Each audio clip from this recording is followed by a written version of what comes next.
Assalamualaikum warahmatullahi wabarakatuh. Perkenalkan, saya Pria Surya Harijanto, dosen pengajar dari program studi Sistem Kelistrikan, jurusan Teknik Elektro Politeknik Negeri Malang. Saya mengampu mata kuliah pembangkit tenaga listrik, sebuah mata kuliah dasar yang diberikan pada semester 1 dengan bobot 2 SKS.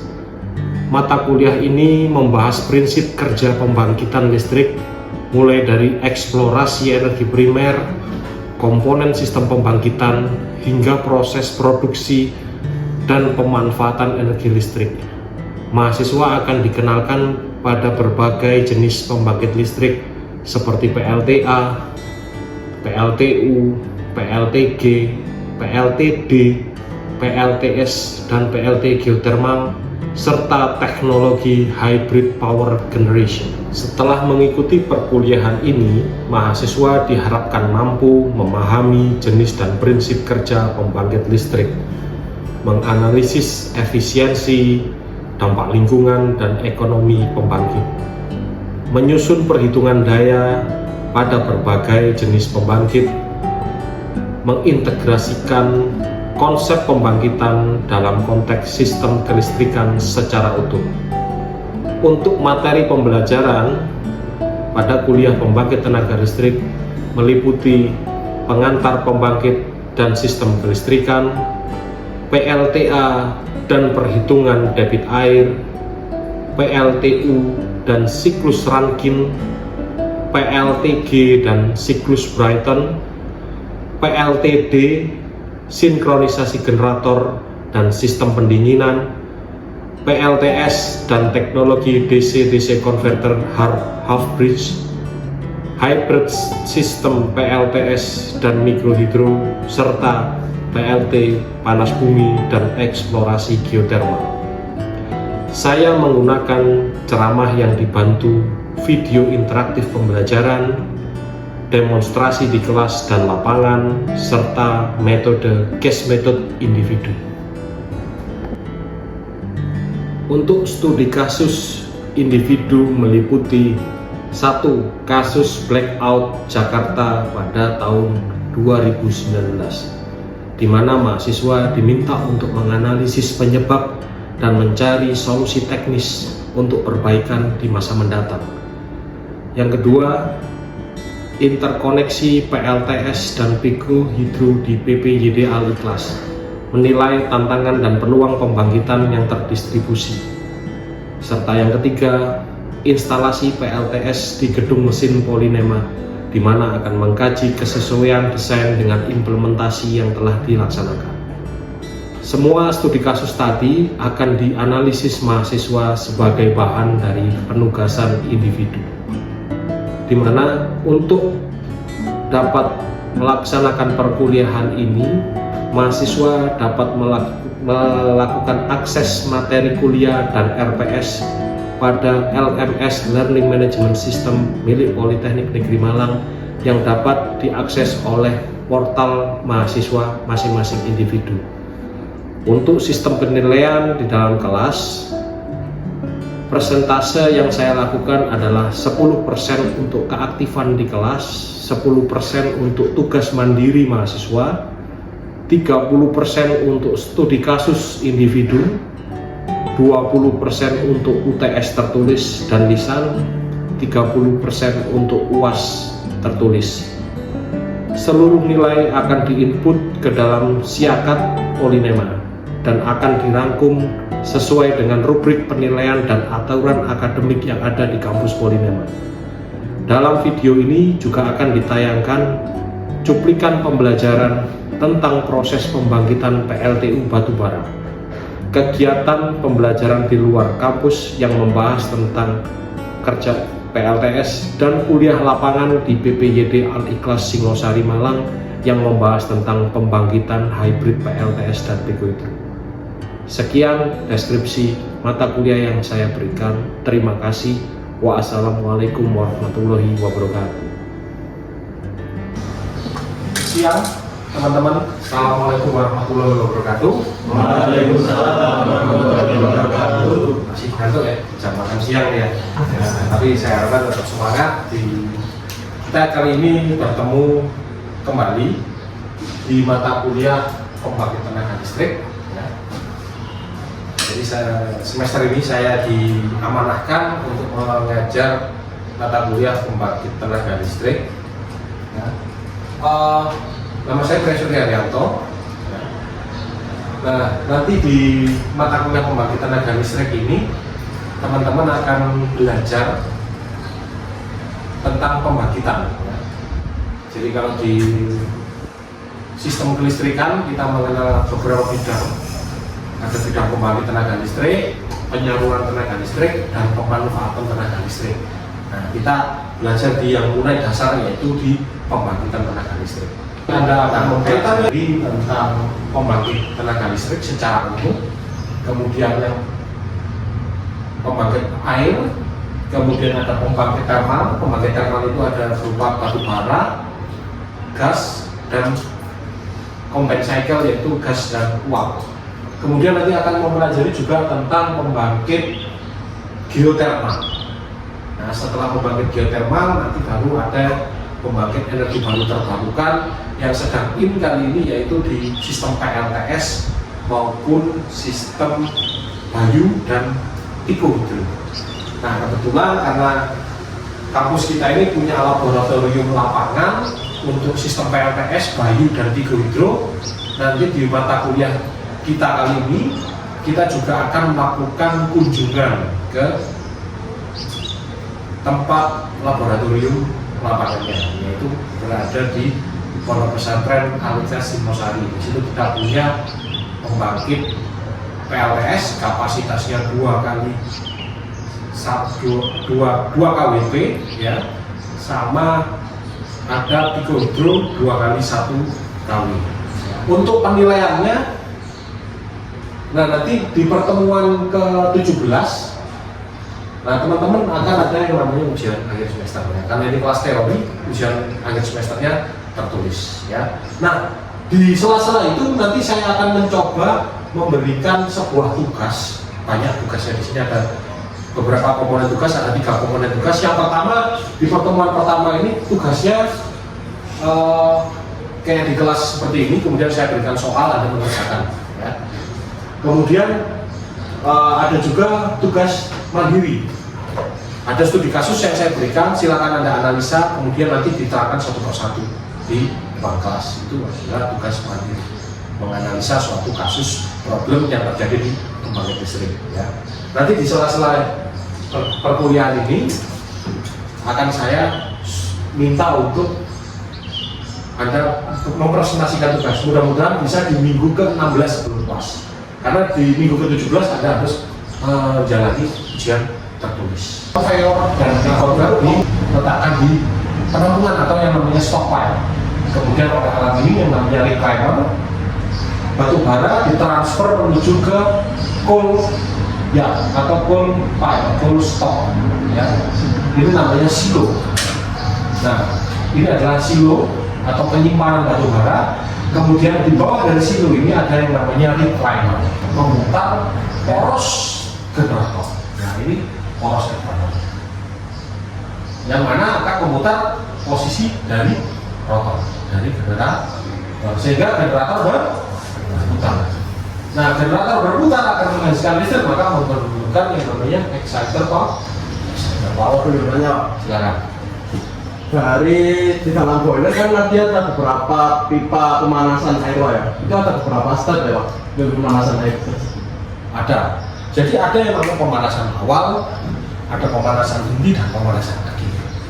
Nah, nama dari pemanasan awal adalah pipa economizer ya. Anda tahu, pipa economizer ini air dingin dimasukkan ke pipa economizer. Panasnya didapatkan dari mana? Dari uap sisa pembakaran ya. Sehingga air itu hangat masuk ke pipa dalam keadaan hangat. Artinya sudah ada kalor untuk memperluas bidang. Setelah itu ditampung ke steam drum. Dari steam drum, kalau dia masih dalam bentuk air, maka dia akan turun karena ada gravitasi, ya kan? Kalau sudah dalam bentuk uang, bagaimana dia? Dia akan naik ke. Oke, cukup? Cukup, Pak. Ada yang mau ditanyakan lagi? Oke, kalau nggak ada saya mau tanya ke Hadru. Kenapa kok PLTA itu putarannya rendah dan PLTU putarannya tinggi? Apa yang membedakan? Jadi sumbernya Nah, sumbernya apa? kalau dari PLTA kan menggunakan ini Pak, air yang dari penstop itu Pak. Oke, Kalau PLTU menggunakan uap yang bertekanan tinggi Pak. Jadi untuk memutarkan rotornya sangat bertekanan tinggi sehingga dapat berputar dengan cepat. oke, perputarannya lebih cepat, ya kan? Nah, tetapi parameter listrik yang dihasilkan PLTA dan PLTU itu sama nggak? Tentang PLTU. Ya. Ini ada dulu ya ini. Mana? Nah ini ya, perangkat PLTS sistem mobil ini banyak diterapkan di daerah-daerah yang AC tahu AC yang nggak terjamah listrik. Mas kalau AC output ini nanti bebannya kan AC ya, jadi nggak bisa pakai beban diesel. Kalau AC input berarti apa ya? Gridnya PLN. Jadi dia bisa di-hybrid oleh. Kalau kamu nggak punya grid PLN, kan karena fungsinya kan ya. Kalau sekarang tinggal ya inputnya silang. Kita punya ya sudah menginstal itu ya Pak. Karena di situ ada itu, kemudian ada PLTS. Masuk ke baterai dulu, baterai ke situ, PLTS-nya on. Ya, jadi ada dua hybrid ini. Hybrid inverter ini untuk melayani beban. Ya.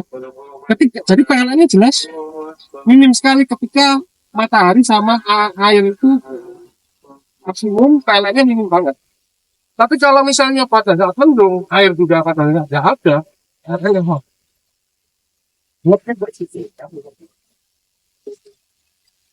Bisa nggak Pak? Alat ini di IoT yang pabrikan belum, setahu saya belum ada pabrikan untuk meng-hybridkan yang tetapi untuk yang di spesial itu karena IoT-nya dibikin sendiri, jadi monitoring berapa inputnya PLN, berapa inputnya PLTS, berapa inputnya baterai. Nah, loadnya masuk ke KWH, ya kan? Nanti KWH dia akan terlihat kalau apa namanya, ya dapat energi ke sini, KWH-nya muternya bang. Ya, nah, ini nanti kan belum dari KWH. Nah, nanti nyambung nang PLN, ya kan? Coba tono.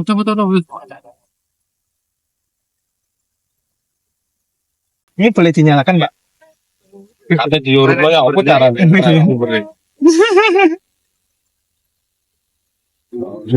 Ini ya, bangin segini wis. Kalau kira kita harus dapat pasang jauh kan. Sudah. Lah.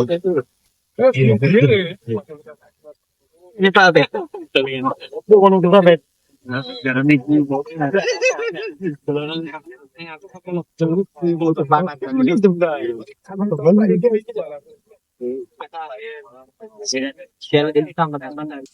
DC.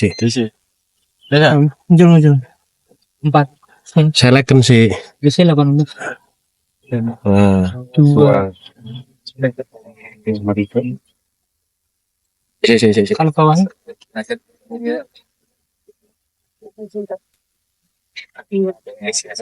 ada apa? 2.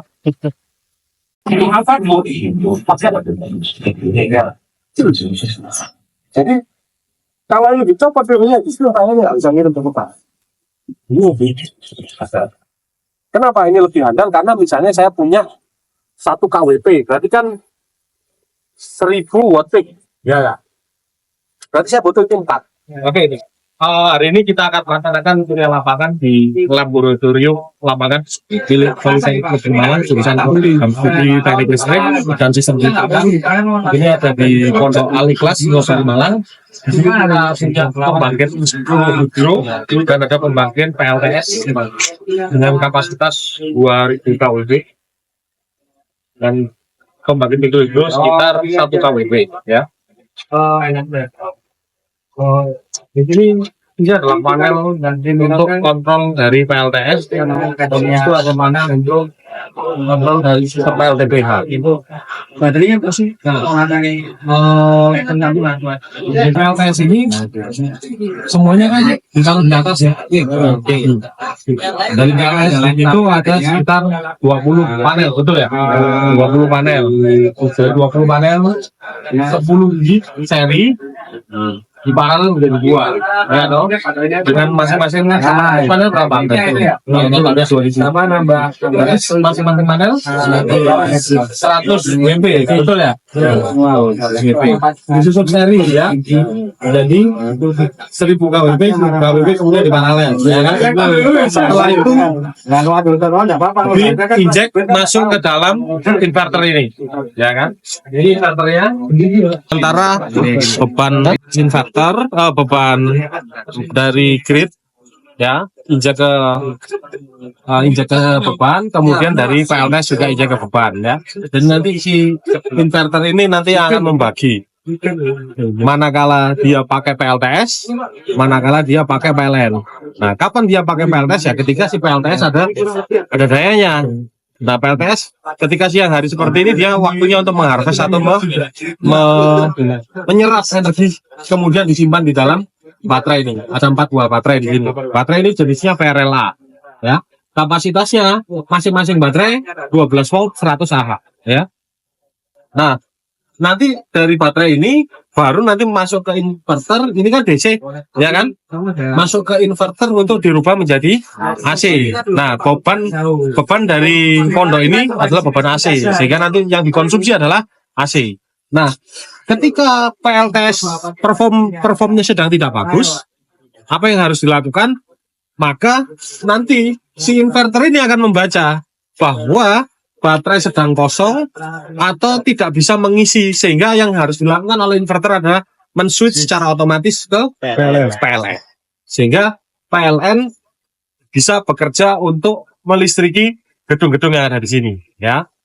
Nah, tetapi ketika baterai ini sudah terisi, PLTS bisa performanya maksimal, apa yang terjadi? Maka PLN-nya di-switch kembali menuju ke PV. Siapa yang mengatur semua ada di sistem pintar di inverter ini. Nah, ini namanya adalah inverter hybrid, ya.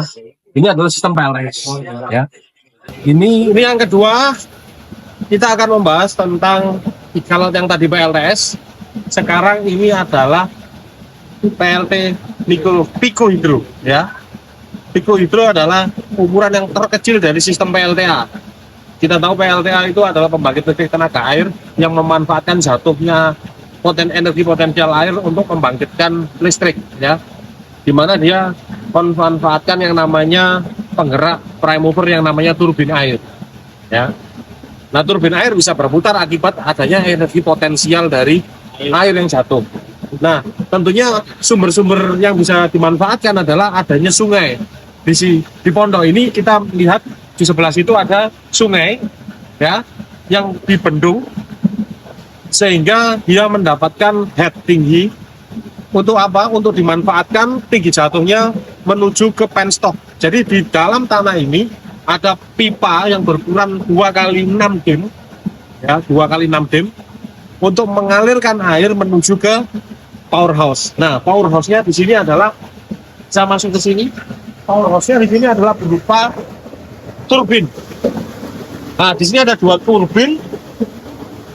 turbin vortex dan turbin cross flow, ya. Jadi turbin ini bisa berputar akibat adanya dorongan dari air, ya. Dari mana airnya? Dari bak penampung yang ada di atas.